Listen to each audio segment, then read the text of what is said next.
welcome to TPL. Right now we're in one of our co-events at Crypto Hub Malta, and we're sitting with one of the lead developers from Ava, guys. So let's get right into it. So tell me exactly what you've done and a little bit of your background and the ins and outs. Yeah, for sure. So my name is Emilio. First of all, thanks for having me here. It's a pleasure. And as you mentioned, I am one of the lead developers of the Ava protocol. I've been involved in the design and development of the whole system from the beginning. Ava has been over time developing multiple versions of the Ava protocol. Now we are version 3.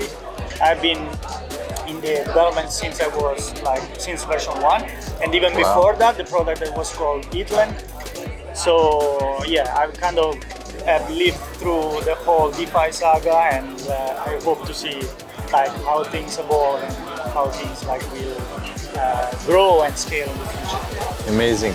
So where do you see this going? And obviously you started off in the early days where it was the wild, wild west, if I would call it, back in the day.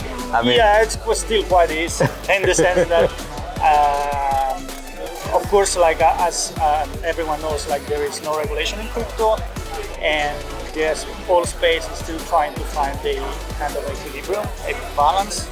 So the oldest protocols and DeFi apps like Aave, like Uniswap, Compound, Maker, and all the big names of DeFi that were the first in the space, they have reached quite at this point a maturity, if you will. So they are safe, stable to use, and so on and so forth. But there are also many new products that are that come out every week, and unfortunately, this also brings a few concerns in terms of security practices from developers, and there were quite a few hacks, unfortunately. So the space is still evolving, trying to find an equilibrium around the best practice to move the space forward. And there are also some challenges in terms of regulations, legal, that need to be, we will need a bit of legal engineering, if you will. But on overall, I think that what we are trying to do now is finding there are still some open problems in the fight that all of us are focusing on trying to overcome to bring actually the technology to the masses, to the whole world, and try to scale it as much as possible. Amazing, amazing.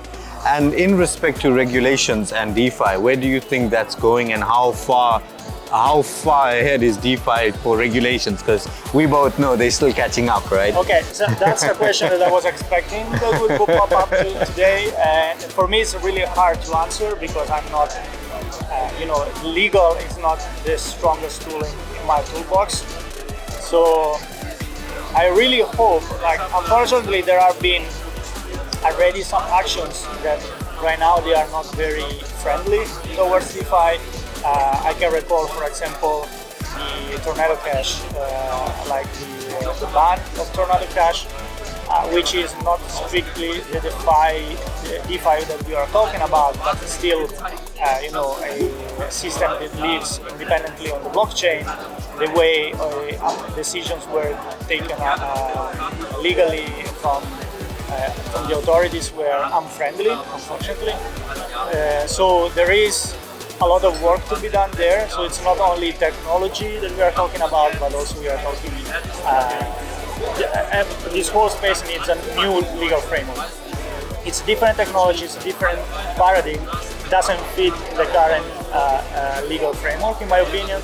So I hope that we can reach a point where the many lawyers and legal experts that are also involved in DeFi, because it's not only a technology movement, there is also a lot of people that is involved in from a higher level, so in business development, in legal, in compliance, and all these people are working with the authorities and with the regulators, trying to find a common ground where DeFi can actually safely help improving the traditional financial system.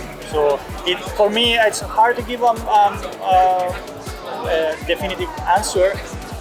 But I do hope that the work that is being put together right now will actually see its fruits in the best of benefits for the users and for the DeFi space. Yeah. Amazing. So currently we're obviously in Malta. Where do you think Malta plays a role in this right now? Well, when I started when I started participating in the crypto community in Malta, I found a movement that I was not expecting to be so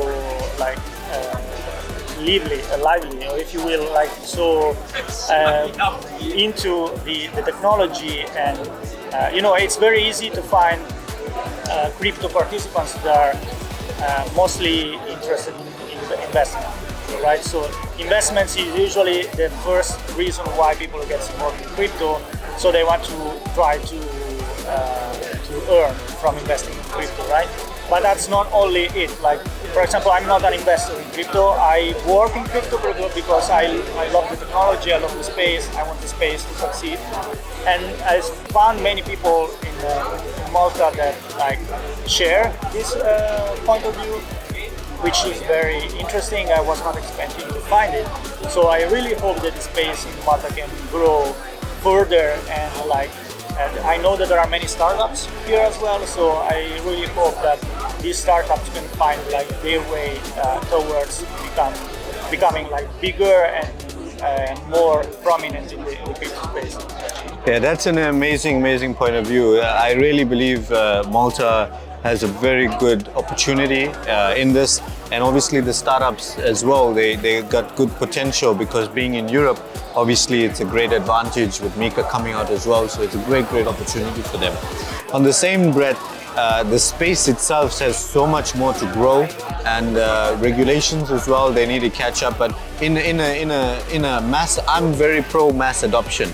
So I'm not an investor, I'm more of getting this great opportunity of Web3, blockchain, metaverse, NFTs, all of this into mass adoption and the conventional way of doing business, to adopt this better way of doing business, which is so transparent and obviously defined on such a high level that everything's tracked and traced. So this is an amazing opportunity for blockchain and cryptocurrency all around the world, and I believe in mass adoption. Obviously, I promote that all the way, so I agree with you 100% on that. I would obviously like to thank you guys so much for joining us today at TPL Fireside Chats, and please like, share, subscribe, and see us on the next video. Take care. Thank you.